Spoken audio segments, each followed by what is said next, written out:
return to LaGuardia was possible.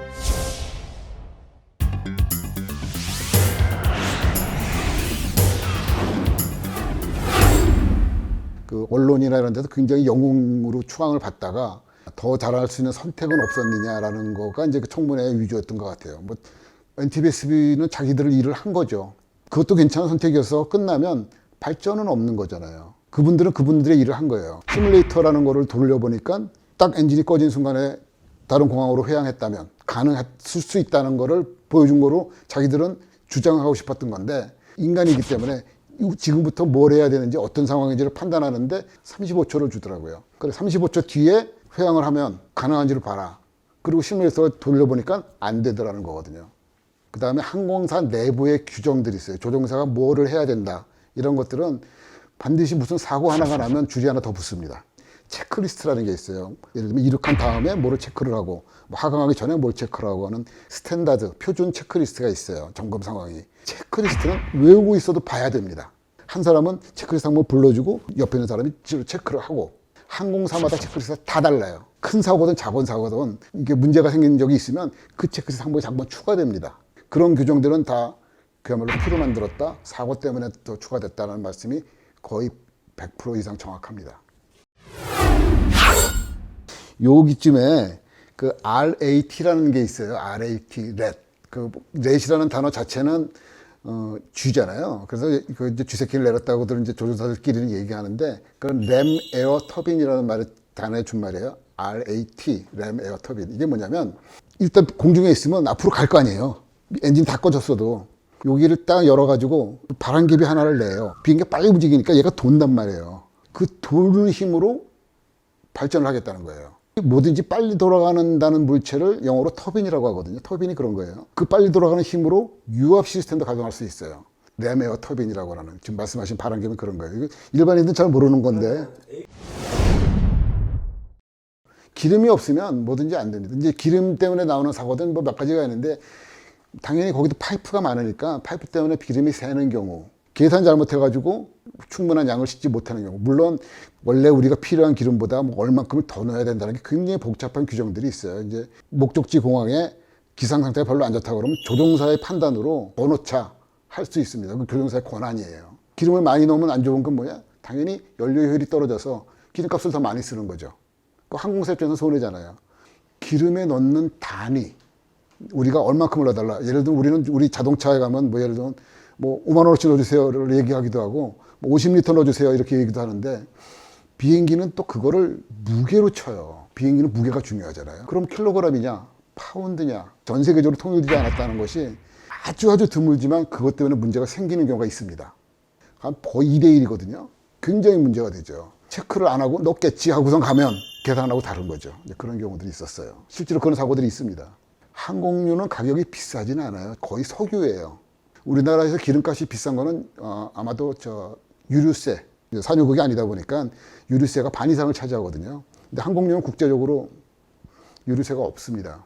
좀 작은 비행기, 이런 작은 여객기들은 승객이나 연료를 꽉 채웠을 때의 무게의 20%에서 25% 정도 연료 무게예요. 굉장히 멀리 가는 우리 747, 3분의 1이 기름이에요. 12시간 가고 14시간 가고 하는 그런 비행기들은 이 비행기 전체가 400톤이면 130톤이 기름이에요. 엄청나게 많이 쓰기 때문에 기름값을 운항비에 많이 들이는 거죠. 예, 그래서 이제 2009년에 발생했던 이 사고는 사고죠. 그런 사고를 일종의 추억하기 위해서 잽슨 차트라는 거를 만드는 회사가 있거든요. 당연히 잽슨은 회사죠. 이 잽슨 차트는 모든 조종사가 다 보는 차트예요. 여객기를 모르시는 분들은 전 세계의 90% 이상은 그 잽슨 차트를 봐요. 항공 지도죠. 항공 지도는 우리가 보는 지도랑은 당연히 다르겠죠. 그런 차트를 전문적으로 만들어서 조종사들한테 그야말로 판매하는 그런 회사가 있는데, 이 사건을 기념해서 차트를 만들어서 헌정을 했어요. 허드슨 미러클 어프로치라고 하는, 항공 분야에 관심이 많은 사람들이 보면 굉장히 유머가 가득해요. 미국인 특유의 그 유머 감각. 조종사들은 지도라고 안 하고 차트라고 하는데요. 하늘에서 날아다니는 데는요, 엄청나게 복잡한 길이 있어요. 굉장히 까다로운 규정들이 많아요.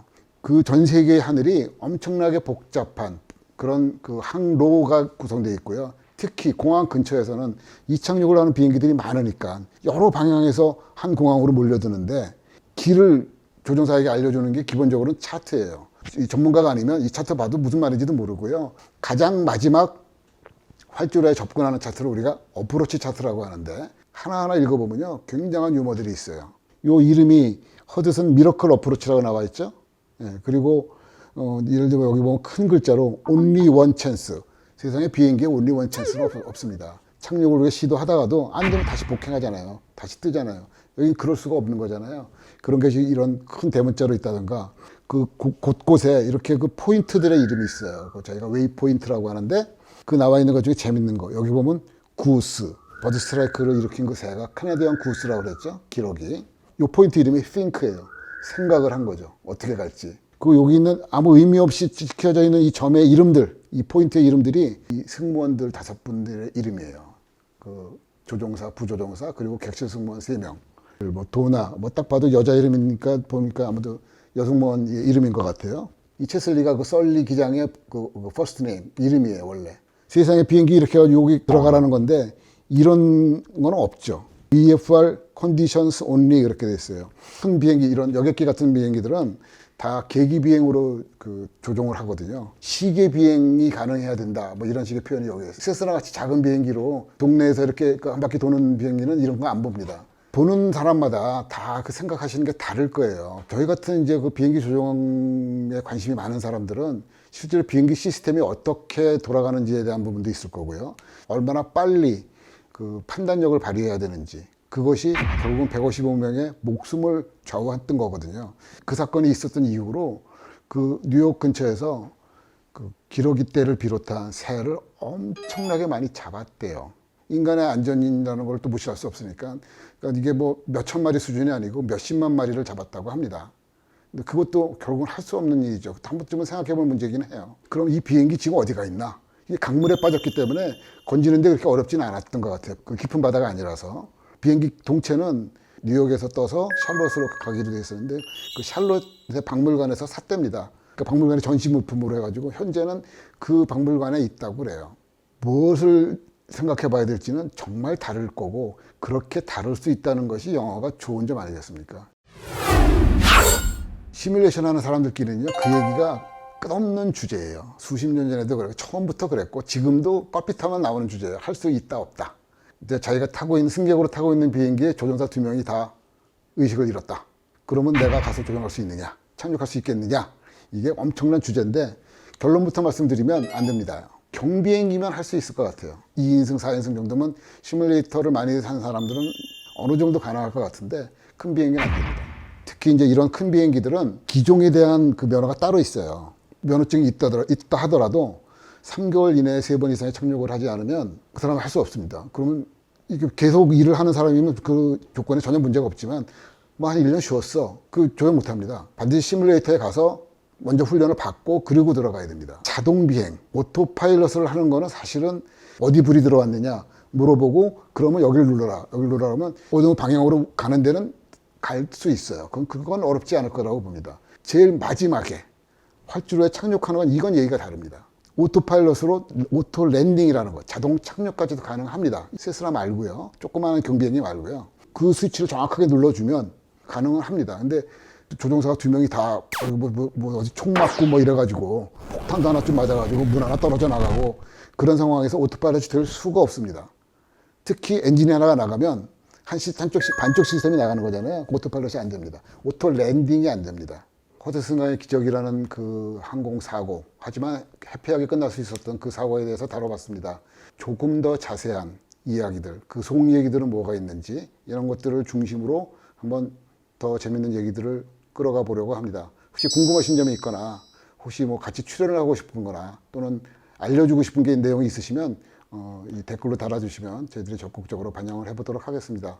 긴 시간 봐주셔서 감사합니다. 안녕히 계십시오.